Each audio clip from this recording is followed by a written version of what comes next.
अयोध्या के देवकाली मंदिर के पुनर्निर्माण ने राम मंदिर निर्माण में महत्वपूर्ण भूमिका निभाई। तो क्या कश्मीर में भी कोई ऐसा प्राचीन मंदिर है जो पुनर्जीवन की प्रतीक्षा में है और जो वहाँ के संघर्षों का एक कारण रहा हो?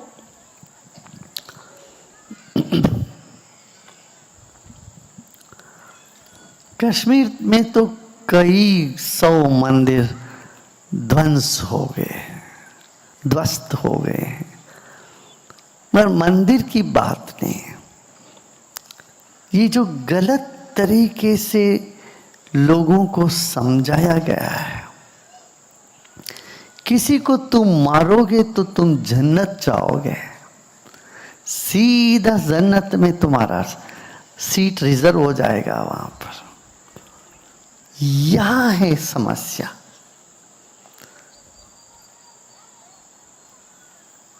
ये सज्जन बोल रहे थे कि एक दृष्टिकोण से, आप लोग के दृष्टिकोण से आप देख रहे हो वो आतंकवादी है, मगर आप हमारे धार्मिक मजहबी दृष्टिकोण से देखते हैं तो उसने तो वही किया है, वो पुण्य का काम किया है उसने, ये बता रहे हैं। मगर ये जो गलत धारणाएं दी गई है युवाओं को, बच्चों को, यहां है समस्या।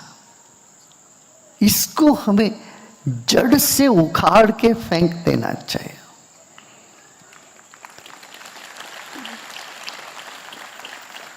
इसीलिए देखिए, जितने खाई के देश है वो सब देश इस चीज को बिल्कुल नहीं प्रोत्साहन देते हैं।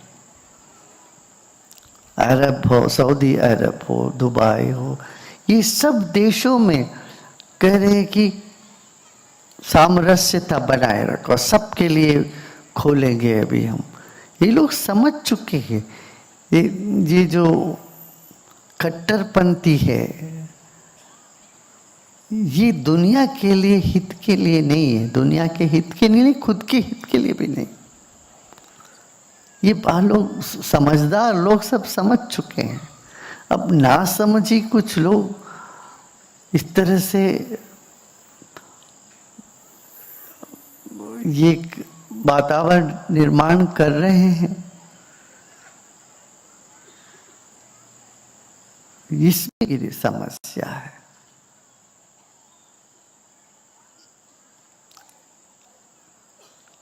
एक सज्जन ने दो पड़ोसी के लोग आपस में बड़ा वैर था, मतभेद हो गया था कि उनको लगा हमारा जमीन इसने ले लिया, इसने जमीन मैंने, उसने ले लिया करके, तो एक आपस में वैर पालते रहे। तो उसने एक ने सोचा चाहिए कुत्ता रखता हूँ और दूसरे को काटे, और किसी ने कहा अच्छा तो सिर्फ कुत्ता नहीं, पागल कुत्ता रखो तो अच्छा है। तो उसने उस कुत्ते को पागल करके पाला पोसा। वो पड़ोसी को तो काटा ही है, फिर इस खुद को भी काटने लगे, वो अपने मालिक को भी काटने लग गया। यही हालत हो गया। पागल कुत्ता को जो भी पालता है वो दूसरों को ही नहीं, खुद को भी वो काटने लगता। आपने समझ लिए होंगे इशारा भर से। ये इस परिस्थिति हो गई है। अब वो भी समझ में नहीं आ रहा उनको भी, ये पागल कुत्ता क्यों हमने पाल लिया, अभी करे क्या, घर में है पागल कुत्ता। जिसने पाला उनको भी परेशानी है, उनको कहाँ कम परेशानी है, वे भी परेशान है। इसलिए आध्यात्म बहुत आवश्यक है। धर्म से ऊपर उठ के अध्यात्म के ओर जाएंगे तभी हम वसुधैव कुटुंबकम की सपना साकार कर सकेंगे। सब हमारा अपना है, ये भाव सिर्फ हमको आ जाए ये काफी नहीं है, औरों को भी आए। बैठे बैठे कहते रहेंगे हम वसुधैव कुटुंबकम, नहीं चलेगा। सब सबको भी ये पाठ पढ़ाना आवश्यक है।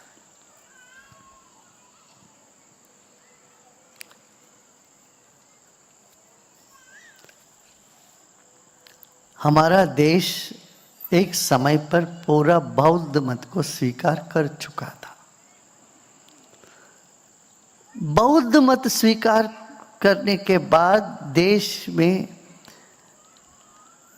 जो सैनिक व्यवस्था है, शस्त्र विद्या है, ये सब करीब करीब लुप्त हो गया था। माने सारे सैनिकों को सन्यासी बनने के लिए प्रेरणा देते रहे और बन चुके थे। सब शस्त्र छोड़ के सब सन्यास ले गए। तो रक्षक ही नहीं है, सब शिक्षक ही बने। पूरा देश में शिक्षक ही शिक्षक, दीक्षा शिक्षा इसी में लग गए। देश की रक्षा करने वाले कोई नहीं बचे नहीं। तब भारत टुकड़े टुकड़े में होने लग गया। सनातन संस्कृति तो लुप्त होने की बराबर करीब करीब लुप्त होने लग गया था। उस वक्त आदि शंकराचार्य जी आए, उन्होंने इसको उल्टा किया। सन्यासियों को शस्त्र पकड़ा दिया, बोले रक्षा करो देश को, धर्म को। तभी तो अखाड़े सब निकले सब। और अखाड़ों के जो मुख्य देवता बनाया, उन्होंने वो कार्तिकेय को बनाया। कार्तिकेय तो योद्धा थे, सेनापति है, वो देवताओं के सेनापति। तो सनातन धर्म वापस आया इसी दृष्टिकोण से। सन्यासियों को भी क्या योद्धा बना दिए, देश रक्षा के लिए उनको सिपाही बनाए। जो पहले सिपाही से सन्यासी बने, अब सन्यासी सिपाही बने। फिर देश बनी भारत देश। अब सनातन में फिर लौट के आए। सनातन में यही है कि अहिंसा तो है ही, मगर जो हिंसा करने वाले उनको रोकना भी अहिंसा है। एक पुलिस और एक सिपाही को तुम हिंसक नहीं कह सकते हो, वो रक्षक है। एक पुलिस डंडा लेके चलता है तो तुम ये कहोगे अरे हिंसा कर रहे हो, हिंसा ना करो, ये नहीं है। महात्मा गांधी जी की एक भूल चूक यही हुई कि उन्होंने कहा हिटलर मार रहा है तो मारने दो उसको। ये ब्रिटिश लोगों के साथ चल पर कोई बात नहीं, कि वो सभ्य लोग हैं। अब हिटलर के साथ तो ये बात नहीं हो सकती थी। वो साधु सभ्य यहूदियों को मार मार के भगा रहा था। महात्मा गांधी कहे कि उनको पूरी तरह से तुम लोग सरेंडर हो जाओ,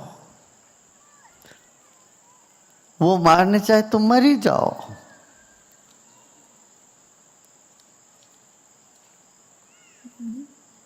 इनकी जो अहिंसा जो है वो धारणा ही गलत हो गई। फिर देश रक्षा के लिए व्यक्ति शस्त्र उठाता है, सबकी रक्षा के लिए शस्त्र उठाता है, तो वो हिंसक नहीं कहा जाएगा, वो तो कहेंगे रक्षक। अब वैसे देखा जाएगा तो सारी देवी देवताओं के हाथ में शस्त्र है। फिर श्री रामचंद्र जी को बोलोगे आप क्यों हिंसा कर रहे हो? रावण ने सीता को ले गए, चलो तुम भी जाके उनके यहाँ सेवक बन जाओ, रावण के पांव पकड़ लो, चलो हो जाए। ये कैसे हो सकता है? ऐसे होना उचित है क्या?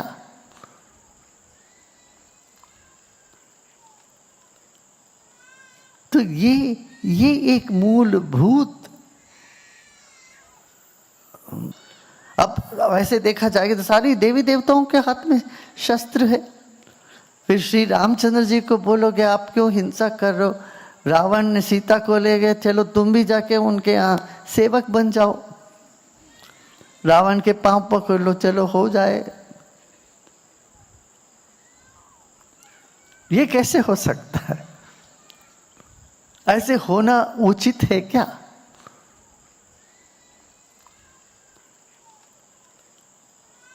तो ये एक मूलभूत जो भेद हुआ, मूलभूत भेद, ये यहां हुआ। हम अहिंसा को ही समझे नहीं ढंग से। मन की अवस्था है। वैसे देखा जाएगा तो एक डकायत और एक डॉक्टर दोनों चूरी बांधते हैं। एक ने चूरी लगाया पेट पर किसी को जीवित रखने के लिए, दूसरे ने चूरी लगाया तो उनको मारने के लिए। इसलिए कर्म से नहीं हिंसा अहिंसा होता है, मन की अवस्था से हिंसा या अहिंसा होती। जब अर्जुन रोने लगा, नहीं मैं हिंसा हो जाएगा, मैं नहीं करूंगा, तो भगवान कृष्ण ही बोलते, अरे पागल, क्या तुम सोचता है? तुम युद्ध करो, ये तुम्हारा धर्म है, तुम रक्षा करो। कितने मासूम लोगों की जीव तुम पर निर्भर कर रहा, कितनी महिलाओं की जो शील तुम पर निर्भर हो रहा है। आज द्रौपदी को हुआ, ऐसे कितने सारे महिलाओं को ये राक्षस, ये आसुरी प्रवृत्ति वाले तंग करेंगे। उन सबकी रक्षा करना तुम्हारा धर्म है भाई। और बोले युद्धाय विगतश्चरा, तो युद्ध करो ज्वर विहीन होकर। इसलिए योगस्थ कुरु कर्माणि, बार बार का योगस्थ होने से तुम शांत होगे। द्वेष नहीं, द्वेष से मारने जाओगे तो हिंसा होगी। कोई भी पुलिस हो, कोई भी सैनिक हो, द्वेष से किसी को नहीं मारता। वो मारता है ताकि वही बात वो समझते हैं। वो स्वर्ग में मुझे मिल जाएगा ऐसा सोच के कोई नहीं मारता। हाँ, युद्ध में मरोगे तो स्वर्ग मिलेगा, वो अलग बात है। पर लड़ते लड़ते मरो, मगर किसी को मारने से मुझे स्वर्ग मिल जाएगा, ये नहीं बोल रहे कहीं पर ना। यही गलत धारणाओं को सही करना पड़ेगा, प्रशिक्षण देना पड़ेगा। इसलिए बहुत अच्छी बात हुई, अभी सऊदी अरेबिया में रामायण महाभारत को पाठ्यक्रम में जोड़ दिया उन लोगों।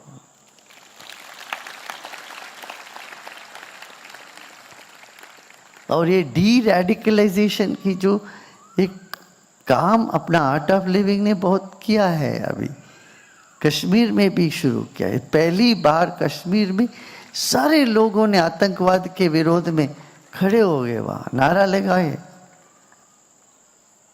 पूरी के पूरी जनता इकट्ठे हो गई कि आतंकवाद गलत है।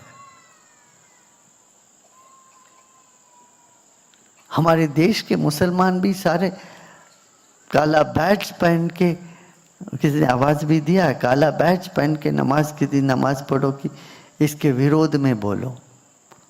इस तरह से जो हरकतें किए हैं, आदमी को आतंकवादी जो मारे हैं, उनके विरोध में आवाज उठाओ। अब नमाज पढ़ने के बाद सबको बोला गया। यही आगे बढ़ना चाहिए। हाँ। ऐसा कहते हैं कि कल्पतरु वृक्ष हमारी अच्छा, एक और बात, इसमें मैं सभी से अनुरोध करता हूँ, सबसे अनुरोध करूँगा, कश्मीर के युवा हमारे अपने युवा हैं, ये वे अच्छे हैं, बहुत अच्छे हैं। कोई आतंकवादी कड़ी पार से या कहीं से आया, उसने कुछ किया, वो कश्मीर में हुआ, इसलिए आपका क्रोध तो है, मैं समझ सकता हूँ, मगर कश्मीर के युवाओं के ऊपर या कश्मीर के जनताओं के ऊपर नहीं करने आप। उनको भी उतना ही दर्द हुआ होगा जितना हम लोगों को हुआ। कश्मीर के हुआ भी हमारे अपने, उनको भी दर्द हुआ है। इसलिए आप लोग सबको ये बात बताएं। मैं सबसे अनुरोध करूँगा, कश्मीर के युवा सब जगह पढ़ रहे हैं, यहाँ बेंगलुरु में भी पढ़ रहे हैं, दक्षिण भारत में जगह जगह कश्मीर के युवा काम कर रहे हैं, पढ़ रहे हैं, व्यापार कर रहे हैं। इनके ऊपर किसी भी तरह का अत्याचार नहीं होना चाहिए, इनको संरक्षण मिलना चाहिए। और अपना क्रोध इन पर नहीं दिखाओ, ये गलत होगी। ऐसा करने से आपका दुख दर्द में वो भी भागीदारी है। इसलिए आप कश्मीर के युवाओं को ऐसा महसूस मत कराइए कि वो दोषी हैं, वो दोषी नहीं हैं। जिनको भी आप दोषी मानते हो वो आपसे दूर होने लगते हैं। और दूरी जितना बढ़ता है हमारा मित्रत्व, मैत्री भाव और मित्रत्व हमारा कम होने लगेगा। फिर ये अच्छी बात नहीं है। इसलिए कश्मीर के युवाओं को गले लगाइए, वो भी आपके हमारे सबके दर्द में वो भी भागीदार है, शामिल है। और उनको भी इस बात की दुख है कि ऐसे कुछ गलत रास्ते में गए हुए युवा कश्मीर को भी बदनाम कर रहे हैं। अब इतना अच्छा सब कुछ चल रहा था वहाँ, सब इतने खुश थे कि उनका व्यापार ऐसा बढ़ने लग गया। इतने सारे वहाँ यात्रीगण जाते रहे। अब अमरनाथ की यात्रा भी अभी शुरू होने वाला है। इस हरकत के बाद लोगों में ये भी भय है कि वहाँ जाएं कि ना जाएं।